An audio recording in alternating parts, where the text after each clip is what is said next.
विभिन्न संस्था, जनजाति महासंघ, किराँत राई आयोखा, खोटाङ सेवा समाज यति प्रतिनिधिमूलक प्रतिनिधि मित्रहरू आइदिएर यत्रो स्वागत गरिदिनु मलाई यो विदेशको ठाउँमा। मेरो चाहिँ यो एकदम विदेश हो, यो कोरिया पहिलोचोटिको भ्रमण हो। तपाईहरुलाई पहिलामा हार्दिक धन्यवाद दिन चाहन्छु। र विशेष गरेर यहाँहरूले शेसाङजीसँग पनि कुरा हुँदाखेरि आयोखाको बारेमा केही कुरा बोलिदिनु, साल्पा सिलिचोङको बारेमा केही कुरा बोलिदिनु भनेर उहाँले भन्नु पनि भएको। र हामी शेसाङजीसँग चाहिँ सायद 40-41 सालतिर होला भेट भएको थियो।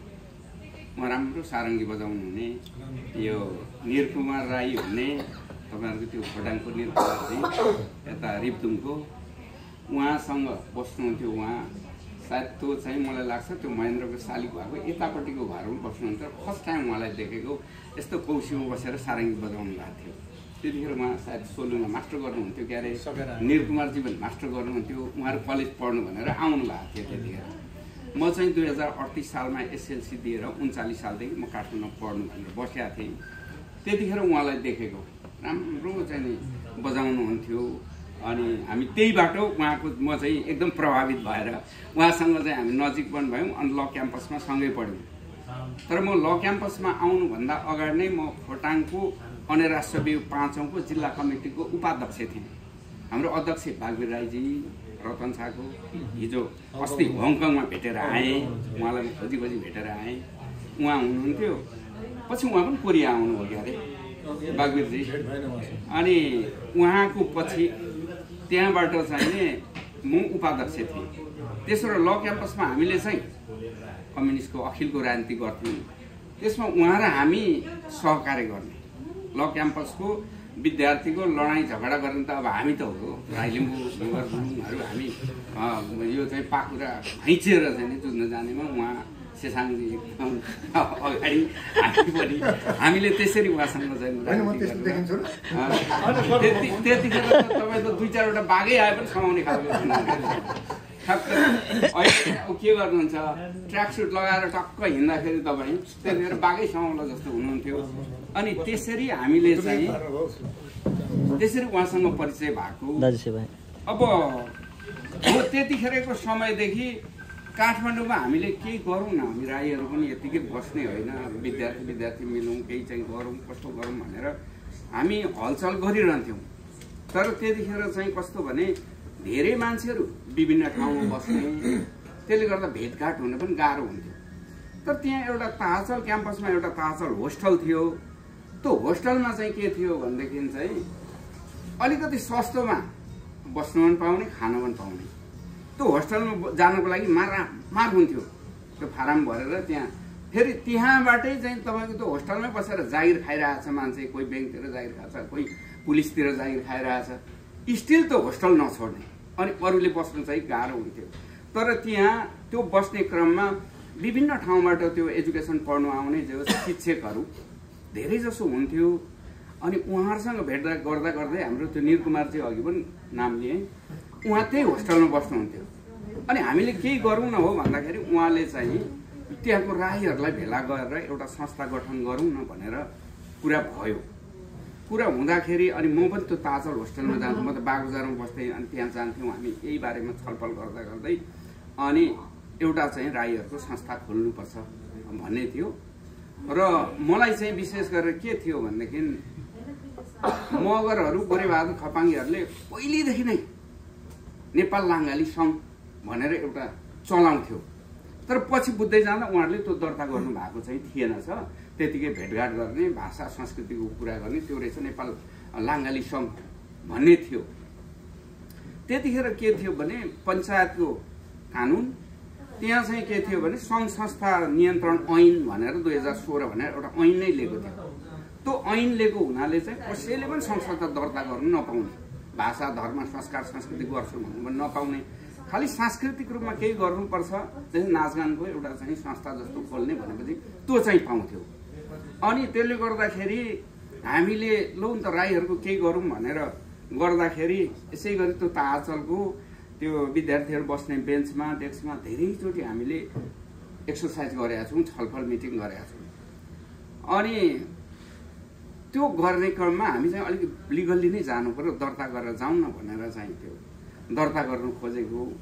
त्यतिखेर हाम्रो एकजना माननीय सांसद हुनुहुन्थ्यो भोजपुरको भुइँदल राई, किवाङको बुवा भुइँदल राई, हामीले चाहिँ एउटा विधान बनाऊँ र दर्ता गरेरै जानुपर्छ भने विधान बनायौँ। अनि त्यो विधान बनाएर चाहिँ छलफल गऱ्यौँ कि यसै गरी विधान ल्याएर, म पनि त्यो टिममा छु। उहाँले चाहिँ के लेख्नु भएको थियो भने राजा र राजमुकुटलाई सर्वोपरि मानि हामी राईहरूले यस्तो गर्ने भनेर त्यो शब्द राख्नु भएको थियो। मैले भने यो चाहिँ अलिक राम्रो हुँदैन कि यो नराखौँ न भन्दाखेरि यति राख्नु त सस्तै दर्ता हुँदैन बाबु भन्नुभयो क्या। त्यसले गर्दा त्यो राख्यौँ। राखिसकेपछि यसै गरी छलफलमा बस्यौँ है, ताचलमा होइन बस्यौँ। अनि विधान सबैको एक एक हातमा चाहिँ दियौँ। अनि पढ्दै गयो। अनि यसै गरी एक एकजनाले कमेन्ट गर्दै जाँदाखेरि कसैले विधान लामो हो भने, कसैले विधान छोटो हो भने, यहाँ यति थप्ने उति थप्ने हुँदै थियो। एकजना तपाईँहरूले चिन्नुहुन्छ कि छैन, उहाँले चिन्नुहुन्छ, हिमाल धन राई हुने, त्यतिखेर अने राष्ट्रवियुको केन्द्रीय सदस्य थियो, केन्द्रको सदस्य हिमाल धन राई हुने, अहिले पनि जीवित हुनुहुन्छ। उहाँको पालामा पुग्दा त यसो पढेर चाहिँ यो कसले बनाएको विधान भन्नुभयो। ए बाबा, उहाँलेको नेतृत्वमा हामीले बनाएको भन्दाखेरि उहाँले यस्ता पनि विधान हुन्छ भनेर च्याचु गरेर फाल्नु। राजा र राजमुकुटलाई सिरो पर्दैन। भोलि नेपाली जनताले राजा फालिदियो भने हामीले बोकेर हुन्छ र यस्तो लेख्ने हो, यो हुँदैन भने भत्ता हुँदा त्यहाँबाट फेरि भएछ। अनि त्यो कार्य त्यो पछि फेरि 5-6 महिनासम्म एक्सर्साइज गरेर बल्ल बल्ल बल्ल फेरि पछि संस्था पनि दर्ता गर्ने, त्यही कुरालाई राखेर लग्यौँ सिडिओ कार्यालयमा दर्ता गर्ने। अनि संस्था गठन गर्ने भयो। त्यतिखेर एकजना मान्छे नै भेटियो, एकजना व्यक्ति भेटियो, उहाँको नाम चाहिँ बमबहादुर राई। उहाँ चाहिँ दिक्तेल लफ्याङ नजुवाको हुनुहुँदो रहेछ। उहाँलाई बुढो मान्छेलाई राख्यौँ, तपाईँ बस्दिनु अध्यक्ष, हामी काम गर्नेछौँ भनेर उहाँलाई राख्यौँ। बमबहादुर राई, बमबहादुर राईले चाहिँ के गर्नुभयो भनेदेखि 4-5 महिना जस्तो बस्नुभयो। त्यसपछि त म त नेपाली काङ्ग्रेसको राजनीति गर्ने बाबुहरू, मलाई फेरि तपाईँहरूलाई यो काङ्ग्रेसको सङ्गठन भन्ने आरोप लाग्छ, यो हुँदैन, म छोडिदिएँ भन्नु। उहाँ छोडेर हिँड्नुभयो है। त्यो भएन। त्यहाँबाट फेरि अर्को कुरा गर्दै जाँदाखेरि हाम्रो एकजना 5 थरको जितमान राई, चिन्नु पनि हुन्छ होला, अशोकको दाइ महासर। अनि जितमान राईलाई राख्यौँ। उहाँ पनि 6 महिना जति बस्नुभयो। अनि जागिरको सिलसिलामा बुर्नै जानुभयो, उहाँ पनि छैन। त्यसबादमा अब के गर्ने त भने त्यो संस्था त्यत्तिकै बिचल्ली भयो। तर त्यतिखेरको अवस्थामा हामीले एउटा अहिलेसम्म किराँत राई आयो खाएको एउटा मात्रै दस्तावेज भनेको तोसी भन्ने एउटा पत्रिका सानो निकालेका थियौँ। त्यो चाहिँ सोलुखुम्बुको माओ एलुङ राईजीको नेतृत्वमा एउटा निकालेको थियौँ। मैले यो सम्बन्धमा एउटा अहिले हामीले अमेरिकाबाट एउटा स्मारिका निकाल्दैछौँ, त्यसमा यो लेखौँ भनेर खोज्दा त्यो तोसी भन्ने पाइएन। उहाँले एउटा निकाल्नु भएको थियो।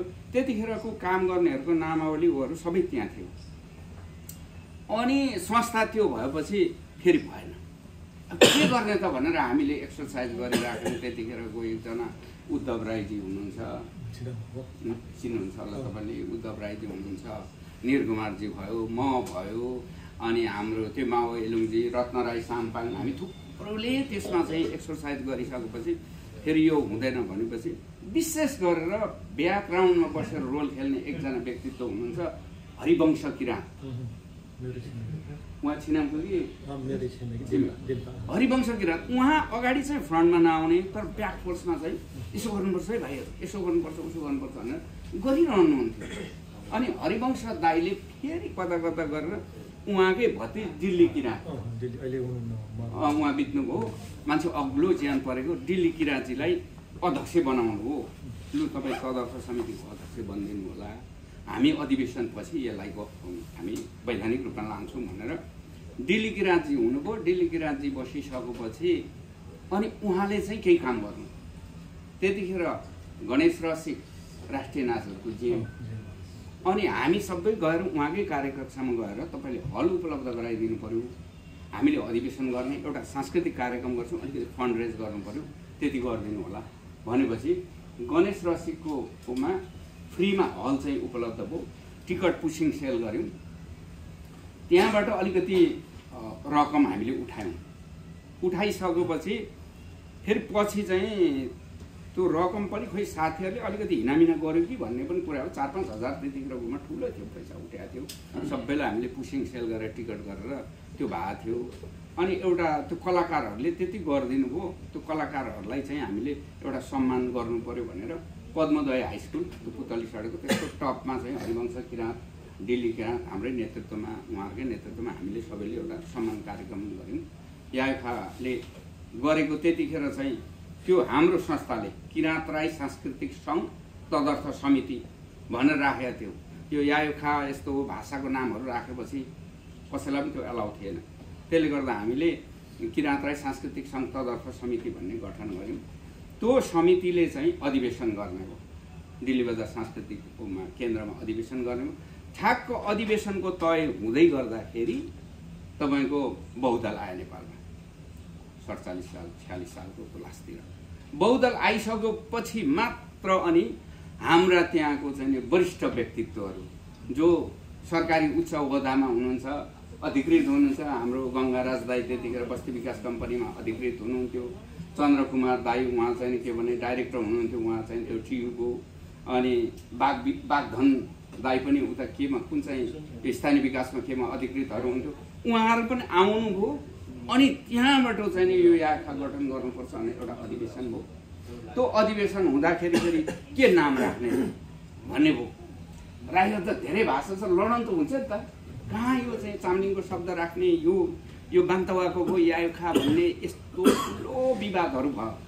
तर पछि चाहिँ केमा ठहर पुग्यो भनेदेखि बान्तवा भाषाको चाहिँ शब्दकोश रहेछ हैन। त्यो चाहिँ हाम्रो डाक्टर नोबल किशोर राई दाईले एउटा बान्तवा भाषामा पिएचडी गरेको एउटा शब्दकोश बनाएको रहेछ। भोलि चाहिँ के हो भनेदेखि केही पर्यो भने त त्यो देखाउनु पर्यो। त्यसले गर्दा बान्तवा भाषाको शब्दकोश तयार भइसकेको हुनाले भोलि सरकारले आधिकारिक रूपमा माग्दा पनि हामीलाई चाहिँ यो व्याख्या गर्नु, अर्थ लगाउनु सजिलो हुने भएको हुनाले यायुखा राखौँ भनेर त्यो सहमतिमा पुगेर किराँत राई यायुखा भएको। अनि किराँत राई यायुखा भयो। त्यसपछि त यो कन्टिन्यू भइरहेको छ। त्योभन्दा अगाडि तपाईँहरूलाई काठमाडौँको स्थिति अलिकति बताइदिउँ। त्यो बागबजारमा एउटा खसी व्यापार बजार थियो कि त्यहाँनिर यत्रो ढुङ्ग्रे बाँस थियो। त्यतिखेर त के चाहिँ खेतै थियो बागबजारतिर पनि, पुतली सडकतिर। अब त्यो त कथा जस्तो टुकुचाको छेउछाउ खेतै थियो। त्यहाँ एउटा उमा चाहिँ त्यो खसी बजारको छेउमा एउटा बुद्धिकर्ण राई भन्ने मान्छे, तर उहाँ कहाँको हुनुहुन्छ मलाई थाहा छैन। दाउरे बुढा भन्थ्यौँ। उनले दाउरा बेच्थ्यो त्यहाँ। अनि उनले चाहिँ के हो भनेदेखि भाती जाँड पकाउँथ्यो। अनि सबैलाई लु आगै खानु भनेर हामी स्टुडेन्टहरूलाई बोलाउने। भाती जाँड खानु जाँदाखेरि उसले ढोल झन्टा लिएर त्यहाँ नचाउँथ्यो। वर्षमा एकचोटि त्यो बुढा मान्छे, उनी इतिहासका एउटा पात्र हुन्, तर त्यो चाहिँ नामेट भएको छ। मैले यो अहिले स्मारिकामा एउटा लेख लेख्दैछु, त्यसमा नाम चाहिँ लेखेको छु। तर कहाँका मान्छे पनि थाहा छैन। वयोवृद्ध नै हो, दाउरे बुढा भन्थ्यो। उनले त्यसमा चाहिँ साकेला नचाउँथ्यो। हामी भाती जाँड पनि खाने अनि नाच्ने भने फेरि त्यो चाहिँ के भाती जाँड खाएर अलिक सुर नभइकन अप्ठ्यारो हुने नाच्नु पनि लाज लाग्ने क्या। ज्यापुहरू भए जति ढोल झ्याम्टा बजाएपछि गुट्टु टुट्टु हेर्नु आउने, कथा नाचिरहनु। यो 4-5 जना मान्छेहरू गात्र भुत्रो भनेर जाँड भयङ्कर खायो अनि त्यहाँबाट नाच्थ्यौँ। र त्यसरी साकेलाको सुरुवात त्यहाँबाट भयो। पछि त्यसो गर्दै गर्दै शङ्करदेव क्याम्पस अलिक उतापट्टि त्यो क्याम्पसको प्राङ्गणमा हामीले नाच्नु सुरु गऱ्यौँ। अब त्यसरी चाहिँ के भनेदेखि हाम्रो किराँत राईहरूको साकेला, किराँत राईहरूको सङ्गठन संस्था त्यसरी फैलियो। अब अहिले हेर्दाखेरि चाहिँ नि किराँत राईहरूको यो संस्था संसारभरि छ। टुँडिखेलमा त्यत्रो मेला लाग्छ होइन। त्यतिखेर हामीले यस्तो हुन्छ यसै गर्नुपर्छ भने त्यो सोच्दै सोचेको थिएन कि। त्यस्तो नसोचेको कुराहरू त्यतिखेर हाम्रो एक्सपर्टले सबै गरेर त्यस्तो भयो। अनि त्यसरी अहिले किराँत राई यायुखा भनेर संसारभर छ। अहिले यहाँ तपाईँहरूको यो चाहिँ नि अब मेको कतिदेखि चाहिँ नि जुनसम्म गर्ने भन्दै हुनुहुन्छ। यहाँ पनि साकेलाहरू हाम्रो पनि चाहिँ नि उहाँ अमेरिकामा हाम्रो मेको 31 तारिक हाम्रो जेनरल कन्भेन्सन अनि जुनको 1 तारिक चाहिँ हाम्रो चाहिँ त्यहाँ साकेला हुँदैछ। त्यसले गर्दा तपाईँहरूको अनुरोधलाई मैले स्वीकार्न सकिनँ। म यहाँबाट मे 5मा फर्किनुपर्छ। अनि उहाँ चाहिँ हाम्रो यसचोटि के गर्दैछौँ भनेदेखि सबैले हामीले पैसा उठाएर एउटा जमिन किनेका छौँ। 64 रोपनी जति जमिन छ, 64-65 रोपनी जति। त्यसमा हामीले सानो सानो घरहरू पनि बनाएको छौँ अनि चुल्हाहरू राख्ने, अनि हाम्रै जमिनमा, अमेरिकाको भूमिमा, आफ्नै जमिनमा हामीले चाहिँ साकेला गर्ने, अनि त्यसमा त्यो एउटा स्मारिका पनि निस्किँदैछ, त्योहरू गर्ने भनेर हामीले पनि प्लान बनाइरहेका छौँ। अब मेरो चाहिँ नि व्यक्तिगत कुरा गर्दा मैले भने त्यो अखिलमा उहाँले अघि पनि भन्नुभयो, अखिलमा राजनीति गरियो, पछि यो कम्युनिस्टहरूले हुँदैन रहेछ भन्यो। गोरेबहादुर खपाङको लागेर पछाडि लागेर जनमुक्तिमा काम गर्यो, त्यहाँ पनि नहुने रहेछ भनिसकेपछि अनि त्यतिखेर हो उहाँले भन्नुभएको गोपाल खम्बु भन्थ्यो, अहिले किराँती भन्छन्, गोपालजी म जगनजीहरू हामी त्यो जनमुक्तिमा लागेकै हो, हामी लागेकै थियौँ, लाग्दा हामी काम गर्दै थियौँ। अब गोपालजीको चाहिँ बसाइ मेरैमा हुन्थ्यो, म चाहिँ भूमिगत माओवादीको आन्दोलन लागिनँ, उहाँले चाहिँ खम्बुवान मोर्चा माओवादीमा मिलाएर उहाँ भूमिगत हुन्थ्यो। तर काठमाडौँमा मेरो घरमा उहाँ बस्नुहुन्थ्यो, सेल्टर चाहिँ मेरोमा थियो। एकचोटि चाहिँ तपाईँको त्यहाँ सङ्कटकाल लाग्यो, त्यतिखेर आफ्नै ज्यान जोगाउनु पनि गाह्रो थियो भने साथीभाइको त के हिसाब, माओवादी भन्ने आरोप लाउनु छ, त्यहाँ सेनाले लगेर लापत्ता पार्थ्यो, स्थिति भयङ्कर डामाडोल भयो।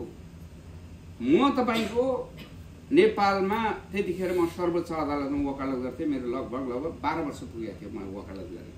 म ल क्याम्पस पढेँ, त्यहाँबाट राजनीति पनि गर्थेँ, अनि म 12 वर्ष चाहिँ मैले वकालत गरेको पुगेको थियो। अनि मैले के सोचेँ भनेदेखि अब मेरो परिवारहरू पनि अलिक आतङ्कित हुने होइन। अब गोपालजी आउँछ, यत्रो झोला बोकेर आउँछ, मान्छेहरू साथीहरू लिएर आउँछ होइन। अब भोलि सेनाले थाहा पायो भने त त्यतिखेर त पक्रियो लग्यो सिध्याइदियो होइन। यसरी चाहिँ यो यस्तो यस्तो भयो, आतङ्ककारीहरू यो चाहिँ उमा इन्काउन्टरमा मारियो भन्थ्यो, सकिन्थ्यो। त्यस्तो स्थिति भएको हुनाले मैले चाहिँ त्यतिखेरै 2004मा पढ्नु पऱ्यो, यही मौकामा पढ्नु पऱ्यो भनेर म स्टुडेन्ट भिसा मिलाएर म अमेरिका छिरेँ। अनि अमेरिका आएँ। यहाँ त फेरि तपाईँको अमेरिकामा स्टुडेन्ट भएर पढ्नु त धेरै गाह्रो। त्यो स्टुडेन्टले अब अहिले त ट्रम्पले त्यो पाउँदैन भन्यो, त्यतिखेर चाहिँ 21 आवर एक हप्तामा काम गर्नुपर्ने, 21 घन्टा हप्तामा काम गर्ने। त्यतिखेर $10 थियो भनेपछि घन्टाको $10ले एक हप्ता काम गर्दा $210 पैसा कमाउने होइन। कलेजको फी त्योभन्दा बढी हुन्थ्यो। अब त्यो हुँदै 6 महिनासम्म चाहिँ राति काम गर्ने, दिउँसो चाहिँ नि कलेज पढ्ने। त्यो पनि इन्डियनहरूले चाहिँ अलिक कम पैसामा काम दिन्थ्यो क्या त्यो रातितिर। अर्कैको त्यो सोसियल सेक्युरिटीहरूमा काम लगाउने क्या, अर्कैको उबर पढ्नुमा नाम अर्का छ, काम चाहिँ गरिदिनु पर्ने। त्यस्तो गरेर इन्डियनहरूले अलिक त्यस्तो गरिदिन्थ्यो। अनि राति काम गर्ने, के अरे दिउँसो पढ्ने गर्दा त 6 महिनामा त दिन कतिखेर हुन्छ रात कतिखेर हुन्छ थाहा पो नहुने। यस्तो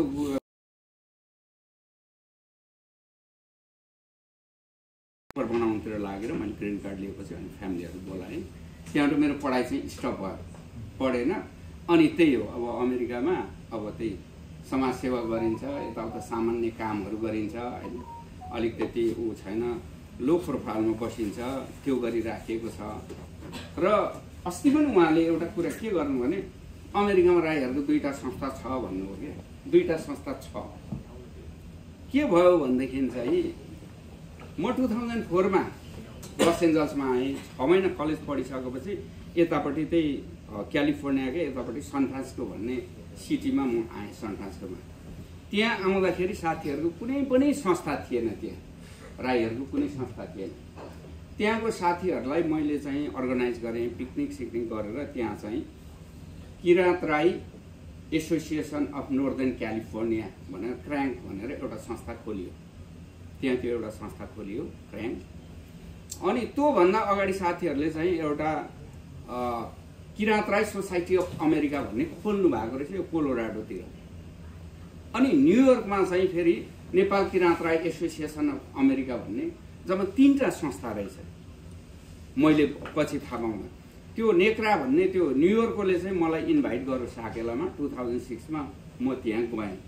जाँदाखेरि चाहिँ त्यहाँ हाम्रो उहाँ क्र्याङ्क छ, त्यहाँ नेक्रा छ, केआरएसए भन्ने चाहिँ फेरि 2-3वटा ठाउँमा न्युयोर्कमै पनि रहेछ, फेरि कोलोराडोमा दर्ता भएको, नेब्रास्कामा, 2-3वटा स्टेटमा रहेछ। अनि मैले चाहिँ होइन यो मिलाउनुपर्छ हौ, यो संस्थाहरू त यसरी हुँदैन भनेर मैले धेरै पहल गरेँ।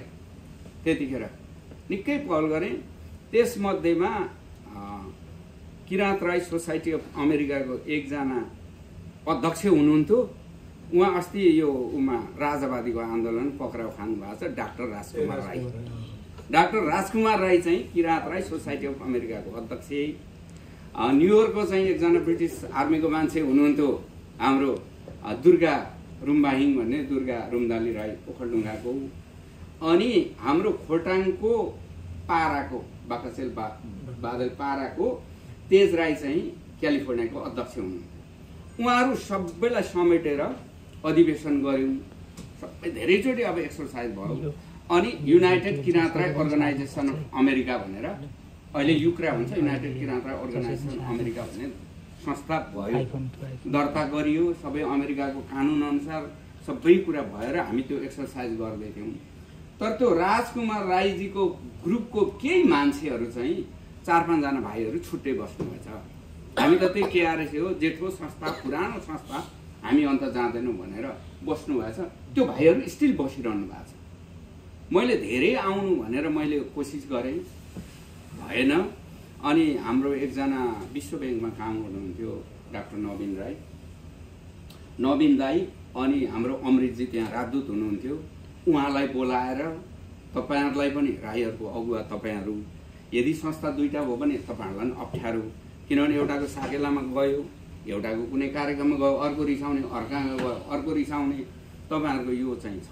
त्यसले गर्दा तपाईँहरूले पहल गरेर एकचोटि काम गरिदिनुहोस् न भनेर मैले भनेर उहाँहरूले 6 महिना लगाउनु हो यो मिलाउनुपर्छ भनेर। तर उहाँहरूले पनि मिलाउन सक्नु भएन, लास्टमा हात उठाउनु।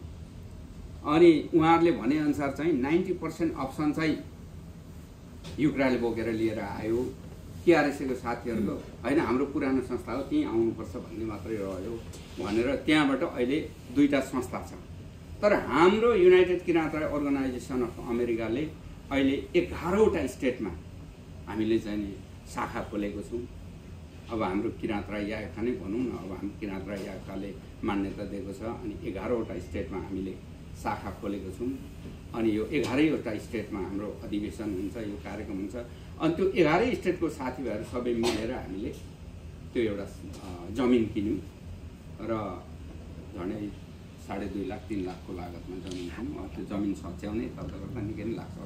त्यो गरेर अहिले हामीले चाहिँ अमेरिकामा चाहिँ यो किराँत राई यायोखा भनौँ अथवा युनाइटेड किराँत राई अर्गनाइजेसन अमेरिकाले चाहिँ क्रियाशील भइरहेछौँ। हामीले अति मेहनत साथ काम गरिरहेछौँ र यसचोटि यो 2025मा चाहिँ हाम्रै आफ्नै भूमिमा हामीले साकेला गर्दैछौँ। तपाईँहरूलाई यो यति कुराको जानकारी गराएँ।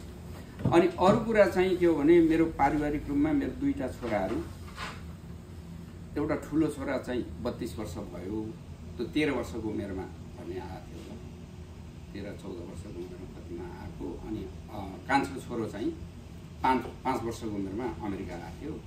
त्यो कान्छो चाहिँ युएस आर्मीमा छ र त्यो यहाँ घेगु भन्ने ठाउँ त्यहाँ चाहिँ अहिले कार्यरत छ। अनि उसले चाहिँ गर्लफ्रेन्ड बनाएको छ एउटा कोरियन केटी। अनि त्यो भएपछि उसको त्यो उसले बाबुआमाले पनि भेट्ने भनेको छ। तर उनीहरू चाहिँ त्यो पुसान कि पुसानको छ त्यहाँनिर बस्दो रहेछ, त्यहाँ पनि जाने कार्यक्रम छ। अनि यहाँ चाहिँ ठुलो छोरा चाहिँ त्यो आइटी इन्जिनियर छ, त्यो पनि त्यो एउटा आर्मीकै नोबेल बेसमा काम गर्छ। अनि यो सानो चाहिँ त्यो आर्मीमा छ र उसलाई भेट्नु भनेर आएको। अनि मैले यत्रो एक्सपेक्ट गरेको थिएन तपाईँहरूबाट यस्तो हुन्छ, यसरी भेटघाट हुन्छ, किनभने उहाँ चाहिँ पुरानो साथी भएको हुनाले पहिले मेरो छोरा भर्खर आउँदा उहाँलाई मैले चाहिँ ल मेरो छोरा आउँदैछ ल है हेरिदिनु है, त्यो त कता हो भनेर उहाँसँग कुरा भएको। अस्ति नै चाहिँ अप्रिल 22मा मेरो बर्थडे थियो, उहाँले विस गर्नुभयो। अनि उहाँलाई मैले पटक पटक गर्दाखेरि भेट भइराखेको थिएन उहाँसँग कुराकानी। अनि त्यसपछि चाहिँ कुराकानी हुँदाखेरि उहाँले तपाईँ आउँदै हुनुहुन्छ, साथीभाइहरू बोलाउँछु भनेर भन्नुभयो। मैले चाहिँ अब ठिकै छ, भेटघाट गरौँ, जान पहिचान गरौँ, यो राम्रै हो भन्ने हिसाब किताबले तपाईँहरूलाई बोलाइदिनु भयो। यत्रो भेटघाट भयो, जान पहिचान भयो, म अति चाहिँ गौरवान्वित छु जो तपाईँहरूले यसरी चाहिँ वेलकम गरिदिनु भयो। र अर्को कुरा चाहिँ अब कोरियामा कस्तो अमेरिकामा कस्तो भन्ने कुरामा चाहे त्यो अमेरिका बसौँ चाहे कोरिया बसौँ हामी विदेशबाट आउने इमिग्रेन्टहरू त्यो मजदुर नै हो हामीले काम गर्ने हामीसँग अहिले स्किलहरू छैन अहिले त अलिअलि हुँदैछ हैन तर हामी चाहिँ तपाईको यो कोरियामा पनि उहाँको पुस्ता मेरो पुस्ता we are the first generation जो त्यहाँ जान्छ धेरै दुःख पाउँछ अब हाम्रो छोराछोरीहरूले दुःख पाउँदैन उनीहरूलाई चाहिँ बाटो एउटा तय भएको हुन्छ फर्स्ट जेनेरेसन चाहिँ धेरै दुःख पाइन्छ त्यहाँको ल्याङ्ग्वेजको फरक छ कल्चर फरक छ त्यहाँको चाहिँ अब जियोग्राफिकल फरक छ दुनियाँभरले गर्दाखेरि त्यो फर्स्ट जेनेरेसनले जहाँ पनि दुःख पाउँदो रहेछ तर सेकेन्ड जेनेरेसन थर्ड जेनेरेसनदेखि त्यो इजी लाइफ हुँदो रहेछ र मैले चाहिँ के हो भनेदेखि म त अस्ति म धेरै ठाउँहरू गइयो म घुम्छु कहिलेकाहीँ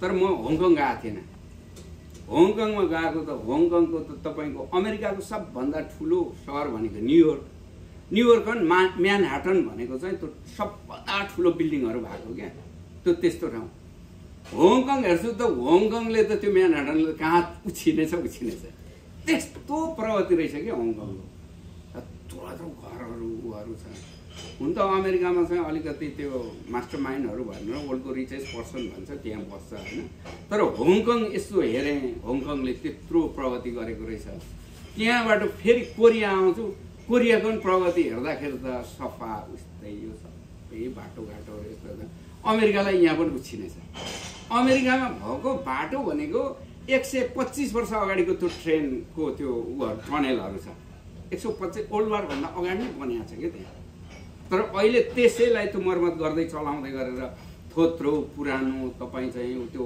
सबैभित्र जानु भने तपाईँले छुचुन्द्रोले खुट्टा टोक्छ जोगेर जानुपर्छ छुचुन्द्रोले खुट्टा टोक्छ तर यहाँको चाहिँ त्यो पछि विकास भएको हुनाले न्यू एकदम हरेक कुरा नयाँ देखिन्छ क्या त्यसले गर्दा देश त एकदम विकास राम्रो हुँदो भएको रहेछ क्या मैले त यसो हेर्दाखेरि अनि म त्यो गर्दाखेरि त्यो यो सबै घुमेँ होइन अनि हेरेँ म त त्यो नेपालको त्यो कर्मचारीहरू नेताहरूलाई थुक्नु मन लाग्छ कि म चाहिँ एकदम त्यो नेपालको एयरपोर्टमा उत्र्यो कस्तो गरेर लाउना गरेको मान्छेहरू बसेर ताउएर यसलाई कहाँ पर्छ भने तपाईँले त सुन धेरै लाउनु भएको रहेछ यहाँ जोख्नु जानु पर्यो हिँड्नु बाबा यही सुन लाएर चाहिँ नि म चाहिँ के भने 20 चोटि यही एयरपोर्टबाट गएँ आएँ अहिले कसरी सुन धेरैको 1 तोला थपेको पनि छैन 1 तोला झिकेको पनि छैन कसरी यस्तो भयो त भनेपछि होइन जोख्नुपर्छ है फल्ने त्यहाँ लगेर यस्तो सुन जोखाऊ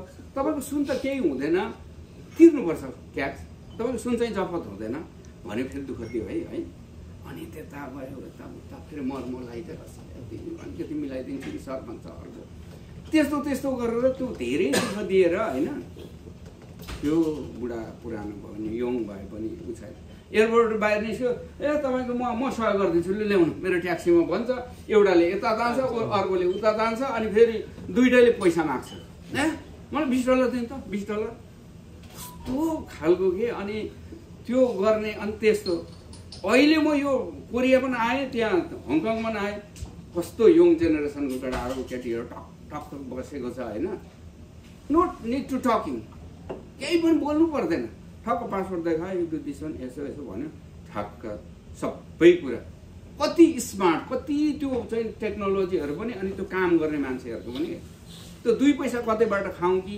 यसो गरौँ कि भन्ने त्यो छैन के त्यसले गर्दा त्यो नेपालको त कर्मचारी नेताले नै देश बिगारेको रहेछ भने अस्ति त भिडियो दिएको त्यो कहाँ दुबईबाट एकजना मान्छे गएर रहेछ त्यो पुलिसले लात्तैले कुनामा लगेर खाँदै गरेको त्यो पनि देखेँ होइन त्यसले गर्दाखेरि नेपाल चाहिँ त्यो बिग्रेको हो तर यही सिस्टम भयो यही चाहिँ जेनेरेसन भयो यही सिस्टम भयो भने त्यो देश बन्दैन अहिले हेर्नु त त्यो हङकङतिर यता कोरियातिर त्यो इमिग्रेसनतिर टक कामहरू हुने अनि मैले चाहिँ के नेपालकै जस्तो मान्छे नि अब ट्याक्सीमा डु निड अ ट्याक्सी भन्यो होइन no some people is coming here I am waiting for him भनेर भनेपछि खुरुक्क जाने क्या फेरि त्यो यताउता ट्याक्सी मेरोमा राम्रो छ ल आइदियो भनेर तान्छ कि भने त्यस्तोहरू छैन कि अनि हाम्रो चाहिँ देश चाहिँ त्यसरी बिग्रेको एकदमै चाहिँ के भनेदेखि त्यो यो सबैहरू हेर्दाखेरि मलाई चाहिँ धेरै खुसी लाग्यो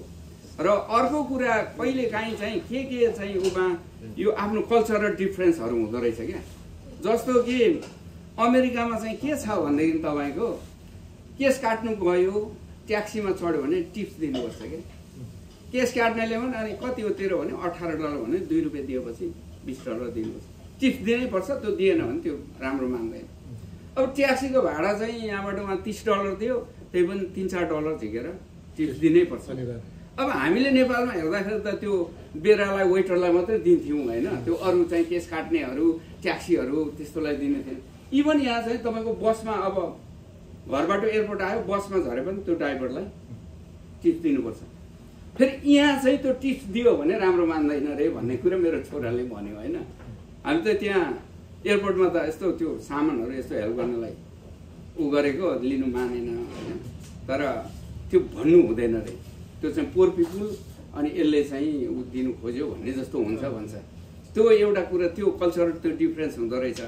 अब अर्को चाहिँ तपाईँको अब यहाँ दिन हुँदाखेरि रात भइरहेछ, मलाई त जेट लक पनि लागेको। अनि यहाँ चाहिँ के हो भनेदेखि यतिखेर सुत्ने हो नि त, मस्ती सुत्ने बेला हो, 2-3 बज्यो त्यहाँ त सुत्ने बेला।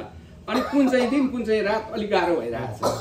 र अर्को कुरा तपाईँहरूको घरमा त के छ, यहाँ त्यो होटलमा बस्दा चाहिँ के हुँदो रहेछ भने एउटा चाहिँ मैले अनुभव गरेको चाहिँ त्यो होटलको कार्ड छ नि, कार्ड चाहिँ त्यो ढोकाको छेउमा एउटा कार्ड राख्ने हुँदो रहेछ, त्यो छिराएपछि बत्ती बल्दो रहेछ होइन।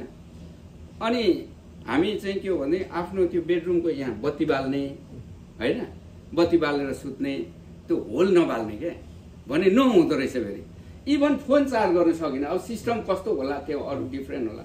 होटलमा हामी त अब दिनभरि फोन चलायो राति चार्ज गरेर सुत्यो नि, त्यो बत्ती आएन के, त्यो त्यहाँ छिर्यो भने झलल्ल यसरी बल्यो, त्यो झिकिदिएपछि बत्ती नै गयो, अनि त्यो फोन पनि चार्ज नहुने, त्यस्तो खालको रहेछ यहाँ। त्यो हरेक प्रकारको सिस्टम हरेक देशको यो फरक फरक कल्चर यस्तो छ। अनि यस्तो बेलामा पनि तपाईँहरू आइदिनु भयो, यहाँ वेलकम गर्नुभयो, तपाईँहरूलाई फेरि पनि धेरै धेरै धन्यवाद। बेला बखतमा तपाईँहरू पनि अमेरिका आउनु भने म सुरेश चामलिङ, म चाहिँ अहिले बोस्टनदेखि नजिक न्यू हेम्पसायर भन्ने ठाउँमा बस्छु। तपाईँहरूले कतै सम्झेर यसो गर्नुभयो भने त्यता आइपुग्दाखेरि मैले चाहिँ के भन्नु तपाईँहरूलाई सेवा गर्नेछु। यति भन्दै तपाईँहरूको अमूल्य समय मैले लिइदिएकोमा तपाईँहरूलाई फेरि धन्यवाद दिँदै म बिदा हुन चाहन्छु। धन्यवाद।